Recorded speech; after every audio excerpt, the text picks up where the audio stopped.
Rise for the Pledge of Allegiance. Pledge allegiance to the flag of the United States of America and to the republic for which it stands, one nation under God, indivisible, with liberty and justice for all. All right, well, thank you everyone for coming. If you have a cell phone, it's just your friendly reminder to silence it. If you need a listening device, Tyler can help you with that. And if you plan to speak at all today, including public comment, there's a sign-in sheet by this door over here to my right, and that just allows you to come and speak without giving your whole address and things if you could sign in. So, all right, so first item of routine business, I'd consider a motion to amend the agenda by removing item number 19, consider a motion to declare 20 wooden drawer units as surplus and approve donating them to the Pipestone Historical Society. I would make that motion. Second. Motion and a second. All in favor? Aye. Any opposed? Motion passes unanimously. Next, I consider a motion to approve the agenda as amended. So move. Second. Motion and a second. All in favor? Aye. Any opposed? Motion passes unanimously. Thank you. That takes us to the consent agenda. Consider a motion to approve the consent agenda. So moved.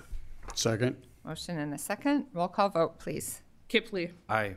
Benega. Aye. Karski. Aye. Bender. Aye. Motion passes unanimously. Thank you. All right, it's Proclamation Tuesday here at the Commission, so we're going to start with regular business. Item 10 is to issue a proclamation declaring April 9th through the 15th, 2023 as National Public Safety Telecommunications Week in Minnehaha County. Is Mike here? Somebody from Metro? I don't see anybody. Tyler, if you want to come forward, and that'd be great. All right. Would you like me to read the proclamation? That'd be wonderful. Thank you. Proclamation for National Public Safety Telecommunications Week, April 9th through the 15th. Whereas emergencies can occur at any time that require police, fire, or emergency medical services, and whereas when an emergency occurs, the prompt response of police officers, firefighters, and paramedics is critical to the protection of life and preservation of property. And whereas the safety of our police officers and firefighters is dependent upon the quality and accuracy of information obtained from citizens who telephone Metro Communications. And whereas public safety telecommunicators are the first and most critical contact our citizens have with emergency services. And whereas public safety telecommunicators are the single vital link for our police officers and firefighters by monitoring their activities by radio, providing them information, and ensuring their safety. And whereas public safety telecommunicators of the Metro Communications Agency have contributed substantially to the apprehension of criminals, suppression of fires, and treatment of patients. And whereas each dispatcher has exhibited compassion, understanding, and professionalism during the performance of their job in the past year. Now, therefore, be it resolved that the Minnehaha County Board of Commissioners declares the week of April 9th through the 15th, 2023, to be National Public Safety Telecommunications Week in Minnehaha County, in honor of the men and women whose diligence and professionalism keep our city and citizens safe. All right, thank you very much. We're going to have an opportunity to recognize several different groups of people here this morning who do amazing things for our community. And, you know, frankly, a lot of times, a lot of us hope we don't ever interact with them, but when we need to, it's amazing the kind of service that we have. Commissioner Karski, did you have something you wanted to say? I just want, Commissioner Benega and I are on the Metro Communications Board, and the work that the people that do down there, they do deserve special recognition. It's a challenging job, and we had a meeting last week, and they don't get the closure from the work that they do. They take a call. It might be somebody stopped breathing, had a heart attack, shots fired, whatever. They have to pass that on to fire or the police or the sheriff, and they don't a lot of times get to find out what happened. So they get this very intense phone call, and they have to work their way through it and pass it on, and they don't get the closure. It's a difficult job. It's a challenging job. I think it's a rewarding job, and I think it's appropriate that we recognize everybody that works down there. Thank you. Is anybody here from public comment on this item? All right. I'd entertain a motion. Move approval. Second. Motion and a second. Roll call vote, please. Karski. Aye. Benega. Aye. Kipley. Aye. Bender. Aye. Motion passes unanimously. All right, that takes us to item 11, which is to issue a proclamation declaring April 16th through the 22nd, 2022 Volunteer Week. Carrie Deaver, good morning. Good morning, Carrie Deaver from Human Resources. I just wanted to take an opportunity this morning to thank the many people in our community who volunteer for both Minnehaha County and in other areas of Minnehaha County. We have Susie from the Helpline Center who's present. I know we also have Bill from the museum who, of course, relies on the help from many volunteers for his area, and I'm sure I'm missing some people. But as part of our recognition of community volunteers, we'd like to issue this proclamation. All right, thank you. You go ahead and read it. I'm going to read it, okay. Whereas National Volunteer Week is April 16th through the 22nd, 2003, and whereas National Volunteer Week is about inspiring, recognizing, and encouraging people to seek out imaginative ways to engage in their communities, and whereas volunteers make a significant contribution to Minnehaha County. In 2022, each month, an average of approximately 213 volunteers contributed to several areas throughout the county, giving literally thousands of hours of service, enriching the lives of those they have helped, and saving the taxpayers of Minnehaha County tens of thousands of dollars. And whereas the Minnehaha County Commission wishes to thank all of the individuals who have given their time to support county government and make our community a better place to live. Now, therefore, the Minnehaha County Board of Commissioners does hereby proclaim April 16th through the 22nd, 2023 as Minnehaha County Volunteer Week. All right, thank you. Anybody who'd like to comment? Any public comments today? All right, well, I would like to thank you and all the volunteers. It is, once again, a lot of unnamed heroes that make things work for the rest of us, and we really appreciate all their time and effort. So I'd entertain a motion. So move. Second. Motion and a second. Roll call vote, please. Benega. Aye. Kipley. Aye. Karski. Aye. Bender. Aye. Motion passes unanimously. That takes us to item 12, which is to issue a proclamation declaring April 17th through the 21st, 2023 as National Work Zone Awareness Week in Minnehaha County. Good morning. Thanks for joining us this morning. Good morning, Commissioners. Steve Caron, Highway Superintendent. I'm joined by Cody Parker, our ASME Union President, and Mark Honerman, our Safety Committee Representative this morning.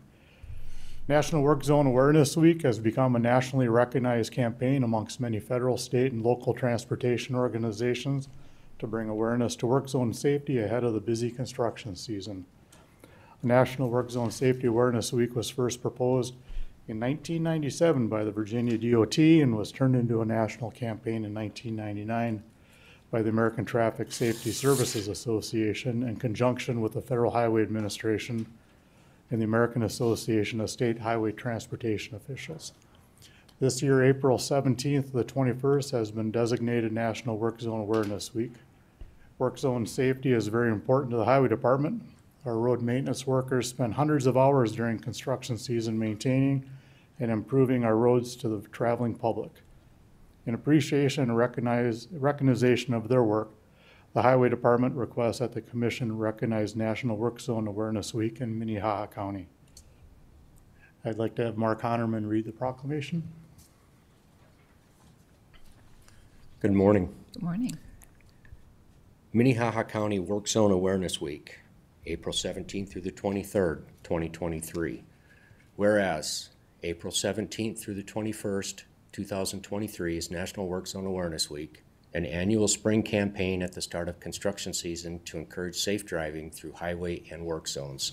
And whereas the most recent nationwide data indicates that in 2020, 857 people, including 117 work zone workers, were killed in 774 fatal work zone crashes. And whereas there were an estimated 44,000 work zone injuries in an estimated 102,000 work zone crashes. And whereas Wednesday, April 19th is Go Orange Day, when all roadway safety professionals are encouraged to wear orange to proudly show support of work zone safety and support of families of victims who lost their lives in work zones. Whereas this year's theme is "You play a role in work zone safety, work with us." Now therefore, the Minnehaha County Board of Commissioners does hereby proclaim April 17th through the 21st, 2023 as Minnehaha County Work Zone Awareness Week. Thank you very much. Any comments?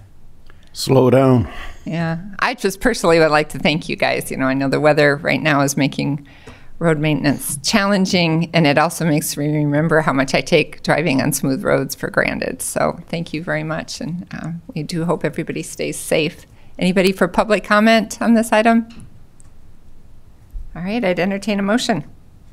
Move approval. Second? Motion and a second. Roll call vote, please. Kipley. Aye. Benega. Aye. Karski. Aye. Bender. Aye, motion passes unanimously. Thanks for being here this morning. All right, this takes us to item 13, which is a presentation of the 2023 Financial Action Committee recommendations. We're fortunate to have Bob Timian, the FAN chairperson, here with us today, and we're looking forward to your presentation. Thank you. Well, thank you. First of all, I have to say thank you for Minnehaha County reaching out for FAN and looking for an outside group to make recommendations. It's very much appreciated. The background, we're a group of business accounting, local government officials. We are asked to analyze the budget data and related information. This is the second FAN, previously we met in 2017. On our members, all did a great job, but I think what I'd like to recognize here is what we came to realize is the outstanding staff that Minnehaha County has. Ben Kite, Susan Beeman, Tyler Klatt, the degree of expertise and knowledge they had serves the county very well. You were fortunate to have them. It was very nice to see. Our timeline, we started at our first meeting, it was approved on December 27th. We met our first meeting January 20th, and we wrapped it up on March 13th, and we're able to get on the agenda today to present the report. On our process, we started out by reviewing the findings. The one item that really comes out as a glaring is the state limitations regarding the revenue increases as to what is there and the required expenses, the need for additional funding beyond the current limitations. That came was pretty clear on that. We received the additional information. We created some recommendations we'll present later, and I was selected to present this final report. The goals, do an in-depth analysis of the budget, provide some advice where the county to make cuts or raise taxes based on the current opt-out provisions and concerning future opt-out strategies, provide advice and recommendation on how best to plan for expected budget shortfalls, review the county reserve funds and recommendations concerning the county's approach to managing reserve funds, as well as a target for appropriate reserves, and provide recommendation concerning how the county should prioritize capital expenses and financing over the next 5 years, and provide an analysis of other necessary actions and considerations to maximize the organizational readiness. I think here is the one, is really the crux of it, is the statutory requirements. What came up right away was that 88% of the county expenses in fiscal year 23 are related to statutory required services. 69% of it has to do with public safety, law enforcement, jail, courts, legal. And this is really the kicker, that the property tax revenue can only increase by 3% or CPI, whichever is less. Plus the growth in property value from new construction, not from revaluation, but from new construction. And the item, I think, had it not been for the American Rescue Plan Act, this would have been a more pressing issue a couple years ago, that funding was very helpful to Minnehaha County. Now on our recommendations. That the county should implement a 5-year forecast look ahead as part of the annual budget process. Now, we did not say budget, but forecast. So it's not an item that needs to be adopted or anything like that, but it's there. So I think it gives a current year budget perspective in a 5-year plan. I think it's pretty common among businesses, as well as I know that the school district does, and I believe the city of Sioux Falls does as well. And with that, have a targeted year-end reserve balance, that you don't want to end up with zero at the end. There should be a reserve, and identify the opt-out needed in each of the next 5 years. And I think this is really the one for planning as to what is there, as to how things look. It's pretty easy to predict, or relatively easy to predict the revenue, but I think on the expenses as to what is there and what needs to happen, and what's going to be the shortfall and the need for the opt-out. Minnehaha County should maintain existing fund balances in both the general fund and building fund to protect against any future shortfalls, just as any individual or business would not want to have zero reserve for an unexpected item. The county is the same, that there needs to be fund balances.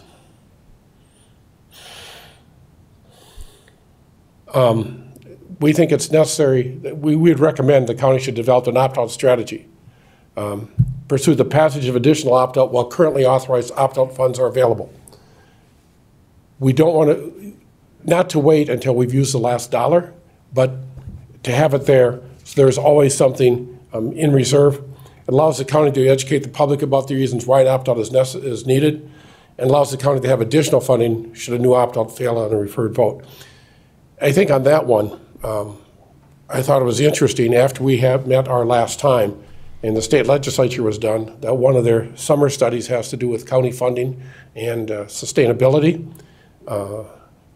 And it goes back to when the law was passed, that yes, it's frozen here and it goes up. And whenever you have the item 3% or inflation, whichever is less, that's a difficult, excuse me, difficult situation that is there.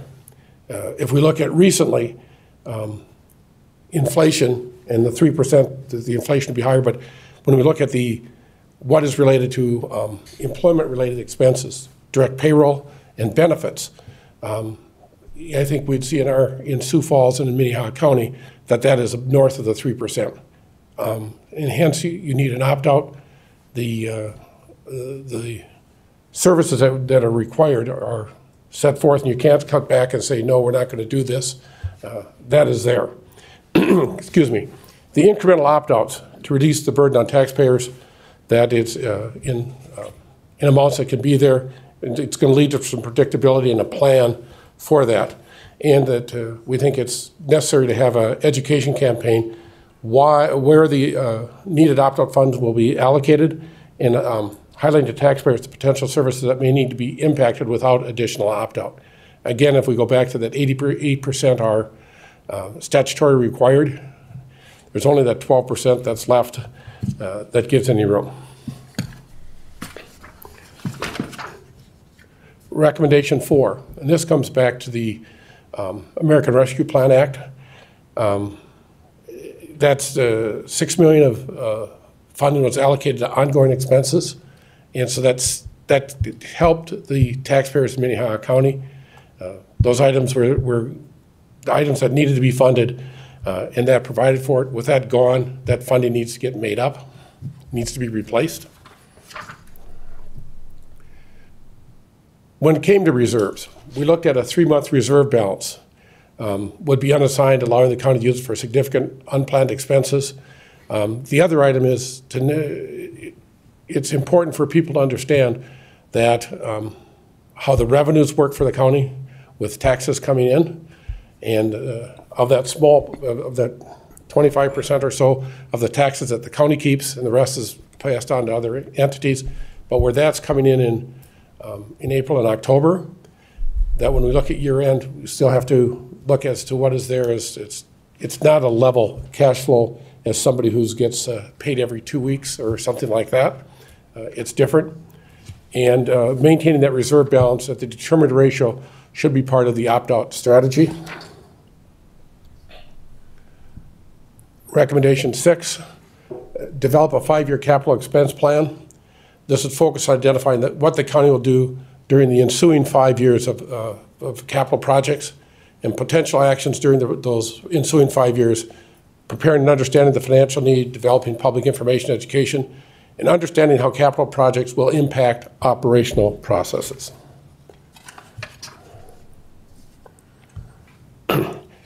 Recommendation 7. Minnehaha County should continue to actively pursue solutions that reduce public safety expense. I don't know if all the citizens of Minnehaha County are aware of how much the programs, the 24/7 and the Link, are extremely proactive and how they have saved taxpayers dollars on that. I think the 24/7 has been pursued by other governmental entities since Minnehaha County rolled it out. And the other item we'd have is if there are solutions with improved technology to improve efficiencies. I hope I didn't speak too quickly. Any questions? Questions? You provided a lot of great information. Well, I would like to thank my fellow members on FAN for coming to the meetings, for speaking up, and for offering suggestions. It was interesting as we worked through the process, how these items bubbled to the top on everybody as to what is there. But the other thing I should probably note is, and this is the accountant in me, as much as you're always hoping to find, there's this inefficient area that's just glaring, we couldn't find it. So we think that Minnehaha County is being very well run, very efficient for the taxpayers, and these were just some items that we think you could help maintain that as you go into the future. And thank you for your willingness to ask for outsiders to delve into your budgeting and financial process. All right. Well, thank you very much, and thanks to the entire committee. I think that these are all recommendations that we will be discussing at length as we move into our budget season here, and I think it's really helpful. It's, even after being on the commission now for 8 or 9 years, some of it you start to just kind of think everybody knows it, and so it's helpful to understand that, no, there's a lot of education we need to do. People need to understand the real challenges that we have, but they also need to understand that we do try to be very efficient, and we do have tremendous staff that we're very thankful for. So, anybody else? Well, again, thank you. Thank you. Thank you. Is there anybody for public comment on on that presentation? All right. That takes us to item 14, which is a public hearing to consider budget carryover and other budget supplements. Susan Beeman, good morning. Good morning. Susan Beeman with the Auditor's Office.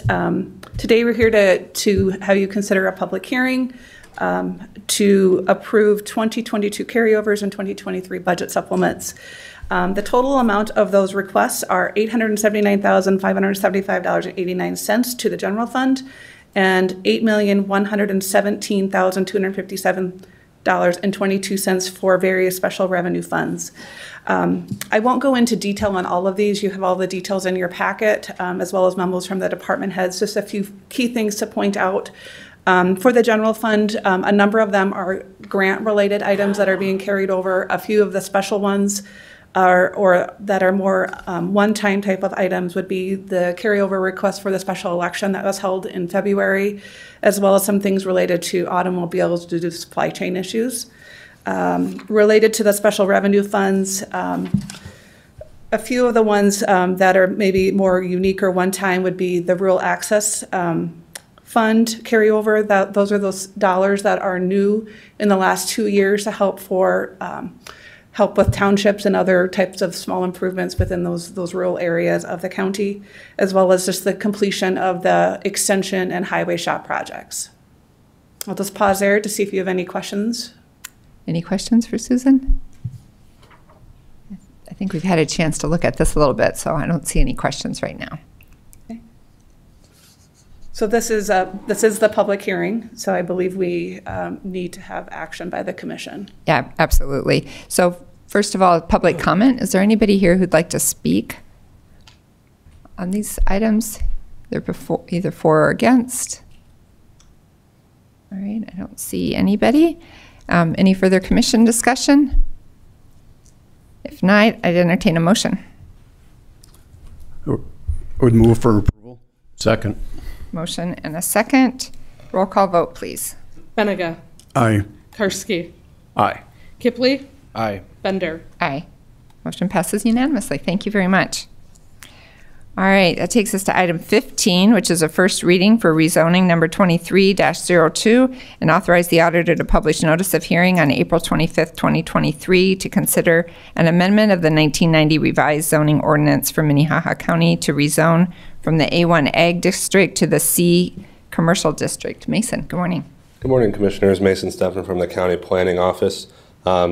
So yes, this rezoning request has been submitted to rezone approximately 12.91 acres from the A1 Agricultural District to the C Commercial District. The parcel is located at the intersection of 250th Street and Interstate 29 and is adjacent to several other commercial properties, as you can see on the map here, with the one to the west and the two to the north. The two directly to the north are already owned by the petitioner for this rezoning, and this rezoning would allow those two existing businesses to expand onto this property. This rezoning was heard by the Minnehaha County Planning Commission at their meeting on March 27, 2023, and it was a part of the consent agenda and approved unanimously. Since the item has been before the Planning Commission, it now requires a public hearing and final action from the County Board, and staff is requesting that a hearing date of April 25th, 2023 be set.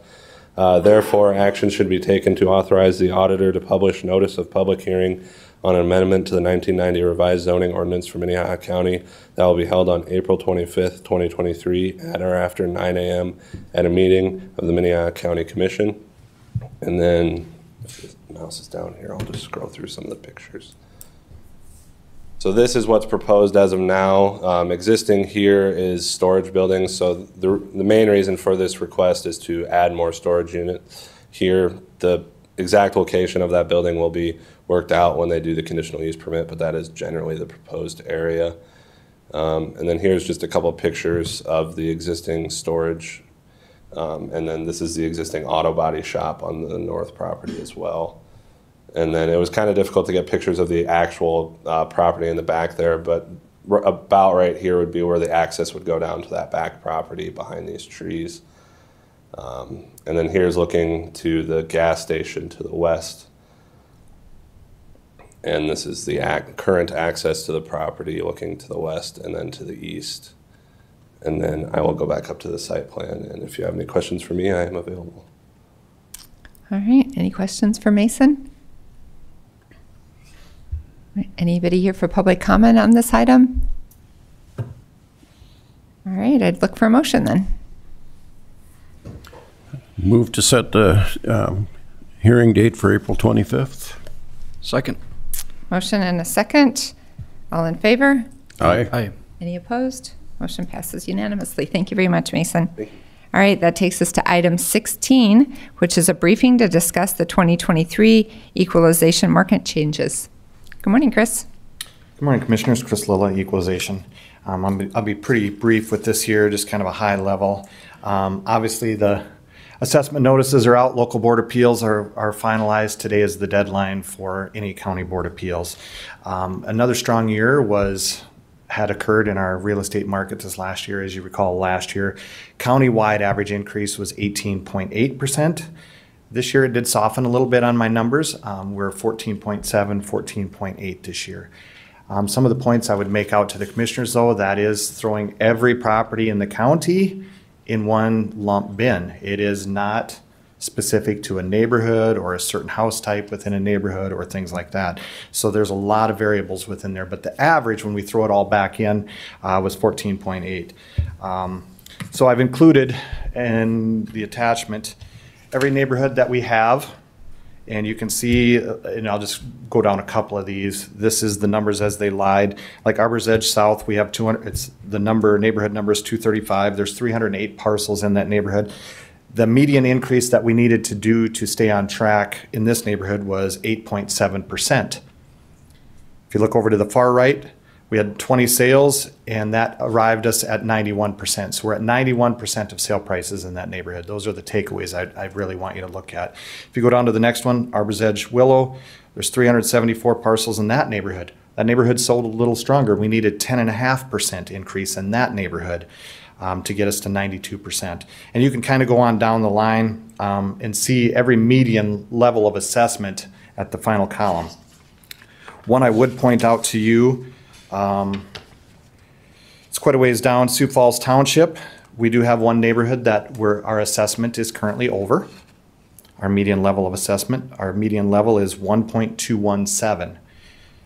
The reason for that is basically I did no change. We only had 2 sales. One sale, the ratio was 63%. The other ratio was 181%. And that one there was counted as a good sale. I question whether it was an estate sale. A gentleman had passed away and the family liquidated the property, so it sold for quite a bit less than we had on it. So with 2 sales, the median looks really out of whack, but I did no adjustments on those. It's because that bullseye is quite large. Ending level of assessment this year is 89.5%. State law says I need to be between 85 and 100. So we ended at 89.5. That puts our taxable factor this year for 23. Once revenue, I get the final approval, our taxable factor will be 94.97. Last year, the taxable factor was 95.4. So you were taxed a little heavier because we only hit 89% last year. This year, we got to 89.5. So it's important to try and stay in that same realm. We don't want big variations and swings in that. So we hit a good target number between 85 and 100. And should be minimal impact with the taxable factor now with that. So it means if you had a $100,000 house, you're going to pay tax on I gotta look at my number, 94% of that. So your assessment notice says 100,000, your tax notice will say 94,000 is what you're taxed on, is what that means. So staying pretty consistent, and we'll see what the market does this year. I know the tail end of the year dipped some, and we heard a lot of that from our taxpayers. That current market today is not what it was. Well, and I don't disagree with that. It dips every year in November through till spring. We'll see what the impact of interest rates and the housing demands do again. I suspect it's going to be another strong year. I don't know how strong, but we will wait and see. All right, thank you. Any questions for Chris? Commissioner Karski. Last week in Parker, Commissioner Kipley and Bleinberg and I went to the Southeast District meeting of county commissioners, and we had an education piece from the state. Robin, I'm trying to remember her last name. Carlson, thank you. And basically found out that how good of a job Chris truly is doing based on the taxable factor, because his office in our county is keeping up with valuations. Our taxable factors, Chris has noted, is less than 1. Those counties that aren't keeping up, and I think there's 13 of them, if I remember the right number, they have actual factors that are above 1. So they are actually being taxed above their, because they aren't keeping up with their appraisal process. I would question that. I mean, that's why we have to be between 85 and 100. If I was assessing at 84, then your taxable factor is 101, meaning your assessment notice says your value is 100,000, but your taxable has to be 101,000. And the state will adjust that factor if we fall below 85, or if we happen to be over 100, they would make those adjustments at that factor. But I know a lot of counties, through conversations through our district meetings and things, a lot of counties were reluctant to take some of the bigger increases, the bigger bites of the apple, and they are struggling to get their level of assessment to 85 or 85.5. That just means next year, unless the market really softens next year, they're going to see bigger increases where hopefully we would not, because we're staying more consistent in our valuations. So good job. All right, any public comment on this item? I really appreciated the chart that you attached. I thought that was really helpful to be able to go drill down, and I could look up my own neighborhood and see what things happen. I could say, oh yeah, I knew there were 4 houses in my neighborhood that sold, and I thought they sold for crazy prices. So, and that's how it works. So, all right, thank you very much. All right, that takes us to item 17, which is to consider a resolution appointing a county designee authorized to request fire suppression resources from the South Dakota Wildlife Fire Division. Jason Gearman, good morning. Jason Gearman, Minnehaha County, excuse me, Emergency Management. We're just requesting that you appoint the Minnehaha County Manager as the designee authorized to request the resources from wildland fire if needed. Last year we did this, and we didn't put a stop date on it or a termination date. So we decided this year to make it continuous until terminated by the commission. So that's the change to the resolution. Very rare occasion would we have to ever use this. It is for wildland fires, but it is a resource that's available out there and with no cost if needed. So. Any questions for Jason? Any public comment on this item? All right, if not, Would make a motion to approve. Second. motion and a second. Roll call vote, please. Benega. Aye. Kipley. Aye. Karski. Aye. Bender. Aye, motion passes unanimously. Thank Thank you. All right, that takes us to item 18, which is to consider a motion to approve a $10,000 transfer from the Museum Store Fund to the Museum Special Enterprise Fund in accordance with the 2023 budget. Bill Hoskins, good morning. Good morning, Commissioners. Bill Hoskins, Director of the Siouxland Heritage Museums. We have 2 revenue funds within our budget that we use. One is the Museum's Store Fund, which is to account for revenues and expenses associated with operating the museum store. The other is the Museum Special Enterprise Fund, and right now expenses for our educational programming are in the store fund. In the 23 budget, we provided for a balance transfer, taking $10,000 in revenue made in the store and moving it over to the enterprise fund where we can use it to support our educational programming. It does take a commission action to authorize the auditor's office to do that. And that's what I'm here asking for. All right, thank you. Any questions for Bill? Something we do almost every year. Yep. Is there any public comment on this item? All right, if not, I'd entertain a motion. Move approval. Second. Motion and a second. Roll call vote, please. Karski. Aye. Kipley. Aye. Benega. Aye. Bender. Aye, motion passes unanimously. Thank you very much.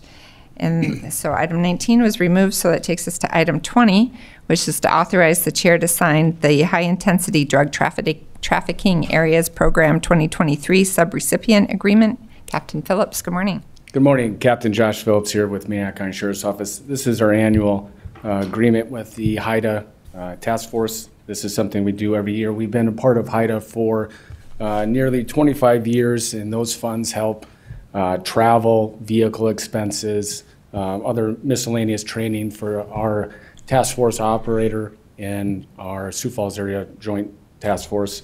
We have 2 detectives. One is funded by HIDA, so these funds are crucial in their daily activities through that task force. I'm available if you have any questions on that. Any questions for Captain Phillips? Any public comment on this item? All right, I'd entertain a motion. Move for approval. Second. Motion and a second. All in favor? Aye. Aye. Any opposed? Motion passes unanimously. Thank you for coming this morning. That takes us to item 21, which is to authorize the Sheriff's Office to purchase 8 pursuit-rated vehicles through Iowa State bid holder Carl Chevrolet in Des Moines, Iowa. Captain Phillips again. Morning again, Captain Josh Phillips here at Minnehaha County. It's been discussed quite a bit about our vehicle issues and shortages through our bidding process and getting them in a timely fashion. We've been approved through your office that we go through Carl Chevrolet for 8 vehicles. The only change is the type of vehicle. So they're very similar and price and everything, but we're able to get these, and hopefully with your approval, we can get them mid-summer. In the past year, the last couple of years, we've been approved to get some vehicles, and sometimes that's taken over a year and a half, just with COVID and some of the delays in getting those vehicles. So I think we're fortunate enough to get these, and hopefully in a timely fashion. We're just asking for your approval. Carl Chevrolet out of Iowa is approved state bid holder. We went through that process earlier. It just, the make and model is just a little bit different for those vehicles. So available for any questions on that, if you have any. Questions? Just a point of clarification, you weren't able to get vehicles through the South Dakota bid holder, correct? Correct. It's very difficult the last couple of years. Captain Bosman is not here. He's in some training. So Captain Zischka and I have really worked hard in trying to get vehicles. And the state bid, and especially pursuit-rated vehicles, what our officers really need is very difficult to get. And looking and even speaking to the dealerships in general, they're not producing our fleet vehicles like they used to. They're really going for different makes and models. So there's certain models that it's a year and a half to even get. And so then when we get them, we're paying more for them because they're the newer brand and newer model. And these ones, what we're told we can get here in the next couple months. So I think it'd be very beneficial to our department and savings-wise. So that's kind of what we're looking for. All right, thank you. Any public comment on this item? All right, I think I'd entertain a motion. Move approval. Second. Motion and a second. All in favor? Aye. Any opposed? Motion passes unanimously. Thank you for coming this morning. All right, takes us to item 22, which is a briefing to discuss the annual Highway Department overview. Steve Groen, good morning. Good morning again, Commissioners. Steve Groen, Highway Superintendent. The Highway Department's mission is to provide a safe, efficient, and reliable highway system.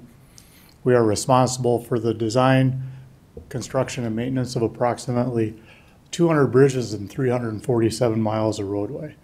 We are currently staffed with 31 full-time and 1 variable hour employee. This winter season has arguably been the most difficult ever faced by the Highway Department. Besides having a tremendous amount of snow this year, as you know, we lost one of our team members when John Crittenton passed away back on January 3rd. We had our first snowfall this season on November 29th, and hopefully we're done for the year. We're pushing 70 inches for the year. Most of our roadways are in pretty good shape now. If you go up to the northern part of the county, you'll still see drifts 4 to 5 feet high along the roads where we had a lot of difficulty this year just keeping the roadways open. And I'd like to personally thank several farmers that live in the northern part of the county for helping us this year. They had their blowers out there, they were plowing, they were helping our trucks that were getting stuck get pulled out of the ditches, and even a couple of them let us park our snow blowers in their sheds overnight so we didn't have to road them all the way back into Sioux Falls at night. It was a tremendous help, and we appreciate everything our farmers do for us. The biggest issues the Highway Department face, one thing I can follow up on what Captain Phillips just talked about, supply chain. We ordered 2 new plow trucks a year ago. The chassis arrived from Freightliner last fall, and it's sounding like if we're lucky, we'll get them back with our plow equipment by next season, but we're not sure if we'll have them by this fall snow season. They're saying it might be October before we get them, and it's because of the stainless steel hydraulic components and other factors in the sanding systems and the underbody plows. So that is all. Besides the Sheriff's Department, we're having a hard time getting trucks in a timely manner also. The other issue we're facing is a lack of qualified contractors for bridge construction projects. Our pricing continues to rise on bridge construction due to this lack of contractors, which resulted in the rejection of bids for one bridge project earlier this year and also the delay of another bridge project. Our future construction program will be largely dependent on our funding. The South Dakota Bridge Improvement Grants were awarded after I wrote this memo. We had submitted 8 bridges for consideration this year. We received funding for 3 structures, 1 preservation and 2 replacements, which resulted in state funding coming to the county of $1,878,000. Part of the scoring criteria for the big fund is they give you a maximum of 100 points 10 of those points are based on the wheel tax that the county charges. The max wheel tax they give you credit for is $5 per wheel, which is 10 points. But Minnehaha County, since we have a $4 wheel tax, we get 8 points. So we're docked 2 points on our applications for having a $4 wheel tax. And one of the structures we applied for this year is structure 5137040 on County Road 110 over Skunk Creek. We lost that application by under 2 points this year. So more than likely, if we had those 2 points, we would have received $1.5 million in state funding towards that bridge replacement project. Our success in receiving the state funding is a major influence in our 5-year capital improvement plan and our fiscal year 2024 budget. We are also working with SRF Consulting Group out of the Twin Cities to secure federal infrastructure funding through the Bridge Investment Program. It's a program where we can receive, we're hoping to replace 3 bridges on County Road 104 and the bridge on the west side of Valley Springs if we're successful later this year in getting that federal funding. We're also going to resume looking at federal funding opportunities for the Maple Park Street corridor between Brandon and Sioux Falls. We're going to start looking at that probably within the next month. Most of our projects for this year have been let. Our projects under contract include the reconstruction of Highway 149 south of Colton, replacing structure 50, 101-080 on Highway 118 next to Tri-Valley Schools. We have a bituminous overlay project, and we also have a bridge rehabilitation project. We will be advertising a project to repair a culvert on Highway 146 East 26th Street later this spring. And an agenda item coming up is with the City of Sioux Falls for bidding our Highway 130 and Marion Road intersection project, which will probably put out for bids in May. In March, we successfully tested a new trenchless method of repairing failed culverts under our roadways. It's not a new system, it's just a new system for Minnehaha County. Contractor lined 8 culverts on highways 122, 155, and 159. Instead of digging the road up and replacing the pipes, the culverts were lined with a resin sock that were then inflated and cured with UV light, which gives you your tensile strength of your culvert back. You can also extend the length of culverts without digging the road. So we did those 8, and so far we're real happy and pleased with the results we got. Last year we brought our mowing program back in-house, and we've been real pleased with the results. Our staff had a lot easier time doing their final cleanup mowing last fall. Once again this year the mowing program will be coordinated with our weed spraying program under the management of our weed and pest coordinator. Another big item last year was Minnehaha County granted financial support through the Rural Access Infrastructure Funding Program to 3 townships for culvert replacements in 2022. These projects will be constructed this summer under the supervision of the townships. During the 2023 legislative session, a bill was passed and signed which reduces the burden on townships to qualify for this program. 5-year plans are due from the townships by August 31st to qualify for funding in 2024. Minus the current obligations for this year, our fund currently sits at $388,803 with additional funding expected this year from the state. Our big highway facility was completed and we moved in late January. We're still working out kinks with the new building, but the contractor is making progress on making repairs. We are still actively moving all of our equipment out of our old facility into our new facility. We are also working on a potential phase 2 of cold storage buildings so that our Quonset hut and our other tin buildings can be removed. We've been working with IT to implement 2 new software additions. Time and attendance is scheduled to go live. Actually, it went live on Saturday this past week. It works directly with Munis, allowing more efficient labor tracking and reporting options. All highway staff will now use computers to enter their time cards and activities performed, eliminating our use for paper time cards and the need of our staff to be entering the paper time cards into our computer system. It's also one less thing that we will be using AS400 for down the road.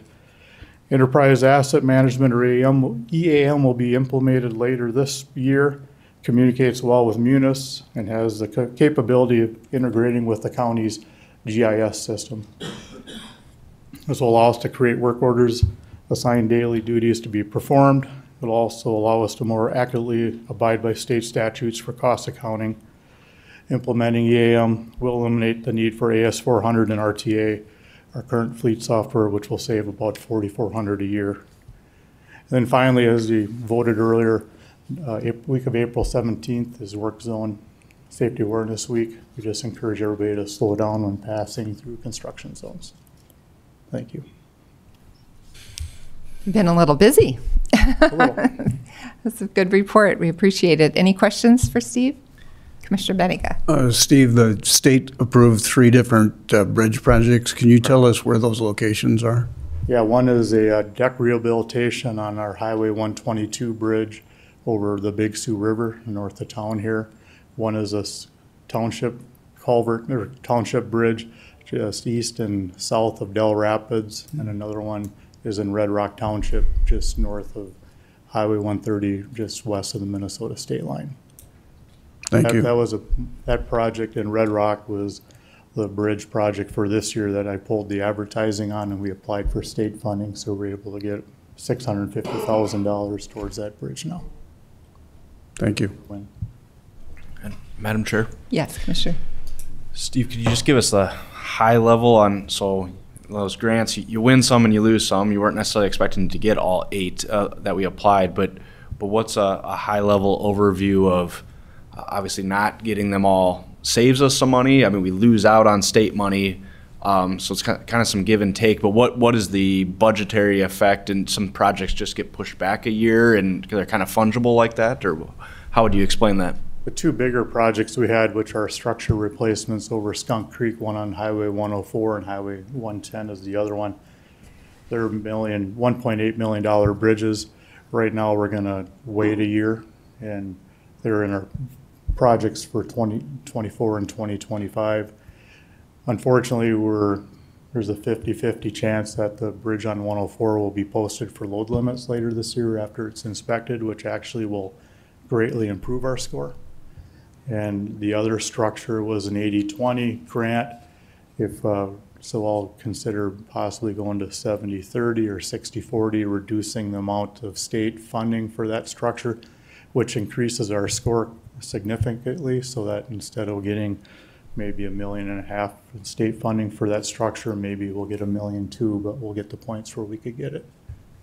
This year there was a lot of money. There was federal money available through the big program, but everybody's costs have gone up so high. Even the state was surprised on how few bridges they could actually fund this year. The anticipation was that there were going to be a lot more to qualify, but the cost increase really limited the number of grants they could award this year. Okay. Yep, that's helpful. Thank you. You bet. Any other question, Commissioner Karski? You mentioned the wheel tax, Steve. What does the wheel tax generate for the highway department right now? Right around $1 million. It'd be right around $4 million. $4 million. So if we went to the full 5, it would be another $1 million roughly. That we could use for pavement preservation and other. So we didn't tax $1 million, but we lost $1 million. Yep, we lost $1.5 million. Okay. Other questions, Commissioner Benega? Are we still on a cement allocation, or has that been terminated? We haven't heard about any for this year yet. There's anticipation it could be, but we have not heard anything from our vendors yet. Okay. Other questions? Any public comment on this presentation? All right. Well, thank you, Steve. Unfortunately, you don't get to sit down because you have a few more items for us. So we'll take you to item 23, which is to authorize the chair to sign a professional services agreement with JEO Consulting Group for project design of MC 23-09 structure 50-190-051 floodgate removal. This is a history lesson along with the history lesson. This is the flood control ditch. This agreement would allow us to work with JEO Consulting Group out of Sioux City, Iowa, to remove a derelict flood control structure right underneath this bridge of ours, northwest of Baltic. The drainage ditch was established in 1907 and was declared abandoned by the court system in 1953. The floodgate is no longer used. We don't know if it ever was used. We cannot operate it. And every year it continues to trap debris within our right-of-way under our bridge. We approached the Army Corps of Engineers since comes off the Big Sioux River. They've looked into it and they've agreed to work with us on alternatives. JEO has an excellent working relationship with the Omaha office of the Corps of Engineers, so we reached out to them to assist us in working with the Corps of Engineers to develop a project to eliminate this flood control structure. All right, questions for Steve on that? It's just an example of how decisions we make today might be affecting people 100 years from now. I'm always thinking about that. So any public comment on this item? All right, I'd entertain a motion then. Move approval. Motion and I do have a question. Oh, yep, Commissioner Karski. You know, looking at that floodgate, obviously somebody at some time thought it was a great idea. And usually if you talk to the people that live right there, has there been any comments or solicited or looked for? Because I can just imagine we take it away and something happens and somebody says, well, they put that there for a reason. Yeah, I don't know if Andy Berg is here for the city engineer for Sioux Falls, if the city has any history, but we've talked to a few people and no one really has any solid background on it. Once we get an action plan delivered to us by the consulting, we do plan on holding public meetings with the townships just to get people's input before we proceed. Good. Thank you. All right, thank you. I believe we had a motion and a second. All right, all in favor? Aye. Aye. Any opposed? Motion passes unanimously. It takes us to item 24, authorize the chair to sign the jurisdiction transfer agreement between Minnehaha County and the city of Sioux Falls for the Ellis Road Bridge. Once again, Steve Caron, Highway Superintendent. This is a housekeeping issue. Back in September, the city of Sioux Falls annexed Track 1 of Crusher's Addition in western Sioux Falls. This included a portion of Highway 139, which included this structure 50-150-208. We've been working for a few months with the city about having the city assume ownership of this bridge since it is now in an annexed portion. The city has agreed to take possession and ownership and has contacted the state to transfer this to their inventory. We're just looking for your approval to continue this process. All right, thank you. Commissioner Karski. How much of that highway where does the county portion of that highway begin and end? It starts just north of that bridge near the Family Park entrance. Okay. But there is talk that there is additional land on the northeast side of that may be getting annexed to the road that goes back to the Suka pit. As the city annexes... Northeast or northwest? Northeast, which then the city would take the whole road where that road goes to the west. There's some pipe sitting there. As it continues to get annexed going north, just like our other roads in the area, the city keeps assuming chunks of our roadway. Okay. Other questions for Steve? Any public comment regarding this item? All right, I'd entertain a motion. Move approval. Second. Motion and a second. Roll call vote, please. Karski. Aye. Kipley. Aye. Benega. Aye. Bender. Aye, motion passes unanimously. That takes us to item 25, which is to authorize the chair to sign a financial agreement between Minnehaha County and the city of Sioux Falls for the North Marion Road project, including County Highway MC 130. Once again, Steve Garon, Highway Superintendent. Minnehaha County did a corridor study of Highway 130 from the Crooks Corner to I-29 back in 2021. Part of that corridor study identified intersection improvement needs at a future date at Marion Road. In August of 2021, there was a joint meeting between the Sioux Falls Development Corporation, the City of Sioux Falls, and Minnehaha County. And after that meeting, the city and county agreed to work together on both the improvements of Marion Road and the improvements to our intersection. There has been some back and forth on the timing of this project, and 2 or 3 weeks ago, the city let us know that instead of waiting till 2024, due to developments in the Foundation Park, they needed to proceed with that project this year. Construction on Highway 130 includes surface removal, subgrade conditioning, drainage improvements, widening, and resurfacing. The traffic study did identify a need of a traffic signal at a future date for this intersection. We have negotiated with the city where the city will install the traffic signal at a future date when conditions warrant, and the city will pay for the installation of the traffic signal. The total estimated cost of this project, including Marion Road, is $4.3 million. Our portion is estimated to be $860,000. Design and testing costs will be an additional 20% plus some right-of-way. We do have the budget available in the construction funds for this year to move this project ahead. We're looking for your support. If you have any questions, Andy Berg, the Sioux Falls City Engineer, is here. All right, thank you. Questions? I know we've heard quite a bit about this intersection over the last few years. Is there anyone here for public comment on this item? All right, I turn it back over to the commission. I'll move approval. Second. All right, motion and a second. Roll call vote, please. Kipley. Aye. Karski. Aye. Benega. Aye. Bender. Aye, motion passes unanimously. Thank you. All right, takes us to item 26, which is a briefing on the 2023 legislative summer study topics. Tyler Klatt. Good morning, Tyler Klatt, Commission Office.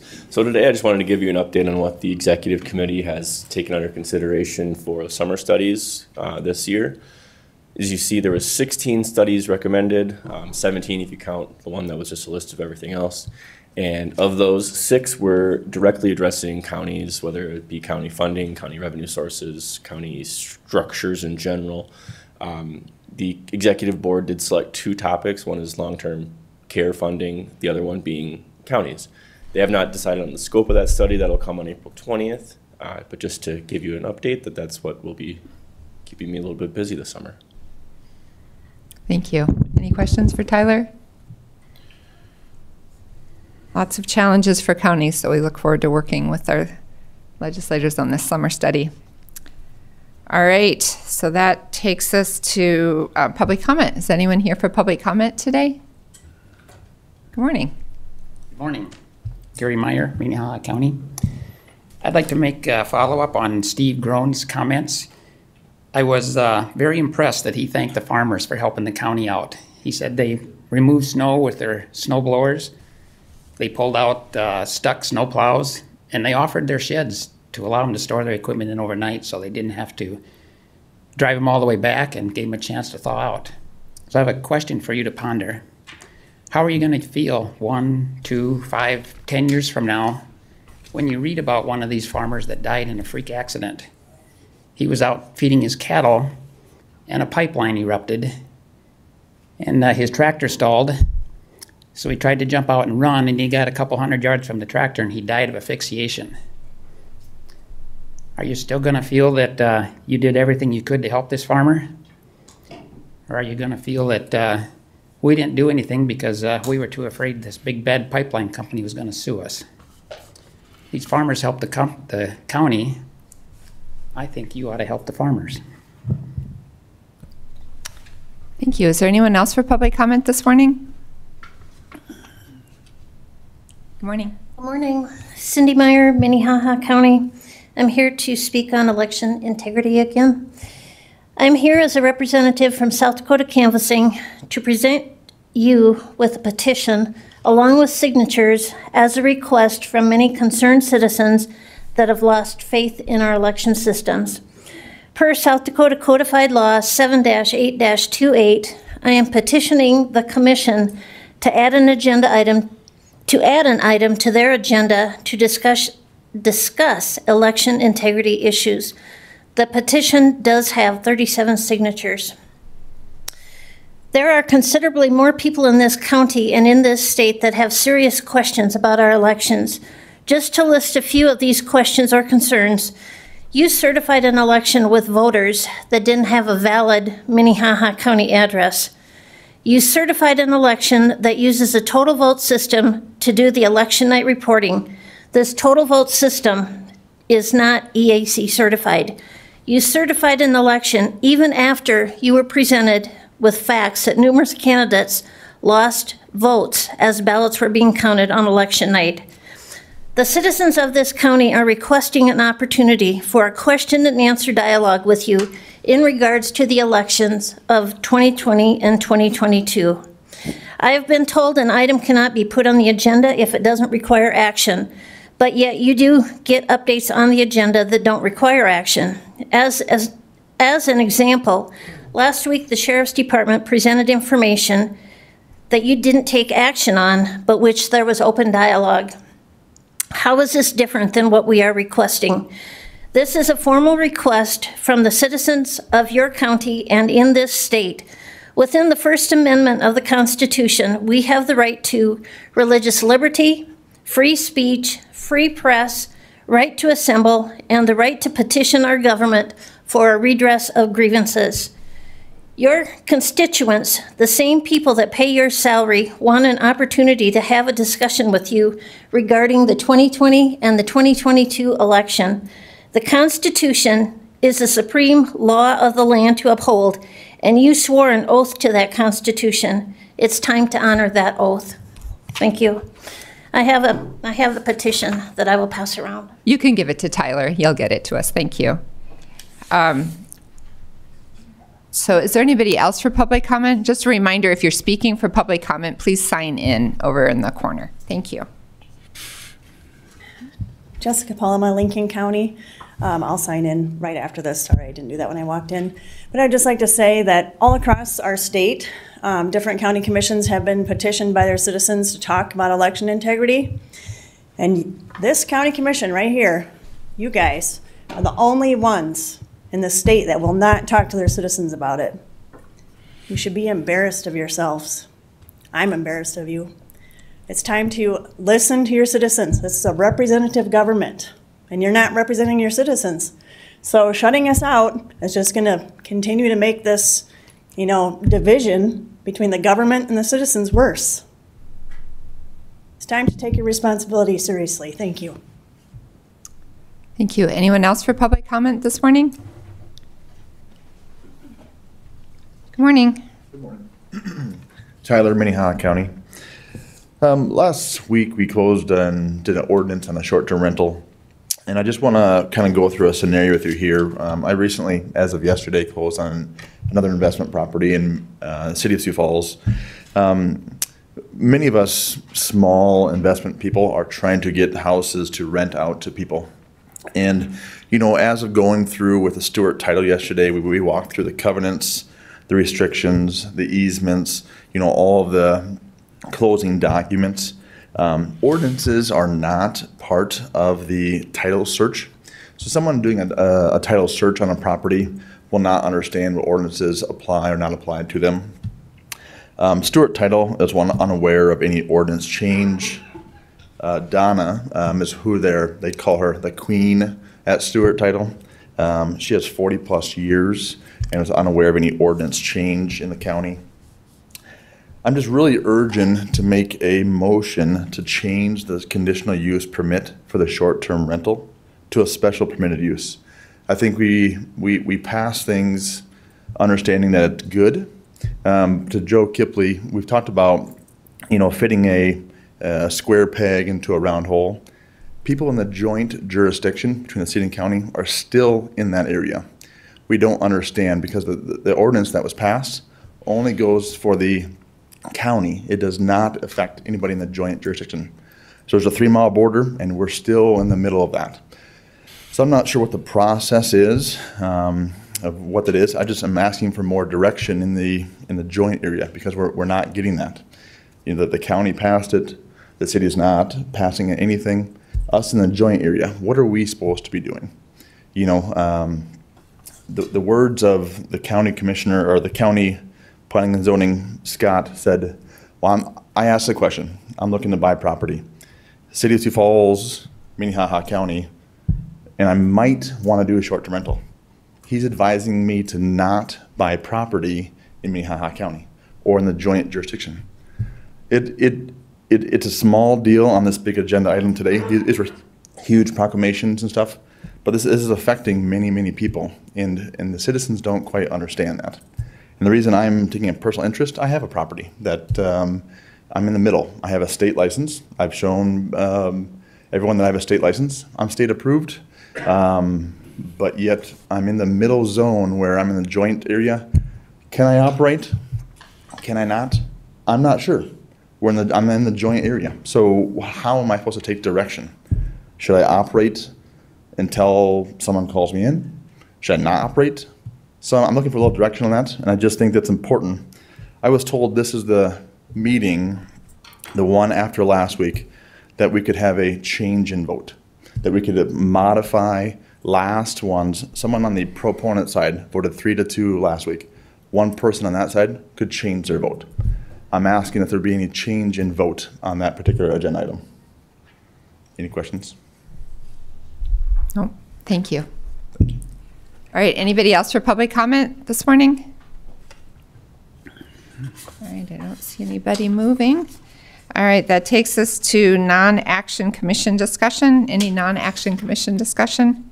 Oops, sorry, I skipped liaison reports. Anybody for liaison reports? Commissioner Karski. As I mentioned earlier, Commissioners Bleinberg, Kipley, and myself, along with Auditor Anderson, Susan Beeman, I'm trying to remember our Register of Deeds, Steve Groen. Yeah, there were, I think, 13 of us down in Parker last week, and we all split up into groups, but a very, very good informative session for our quarterly meeting.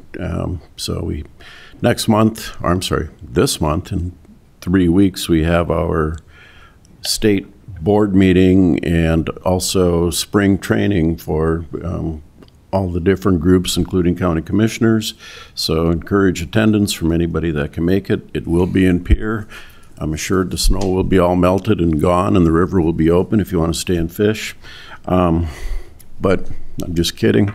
No, encourage attendance, and it's our association, our state association of county commissioners. All right, anybody else? Liaison reports? Okay, any non-commission discussion? Non-action commission discussion. All right, I would entertain a motion to recess. So moved. Second. Motion and a second. All in favor? Aye. Aye. Any opposed? Okay, motion passes unanimously. We will reconvene in executive session about 10:25. I'll give you 10 minutes. Thank you.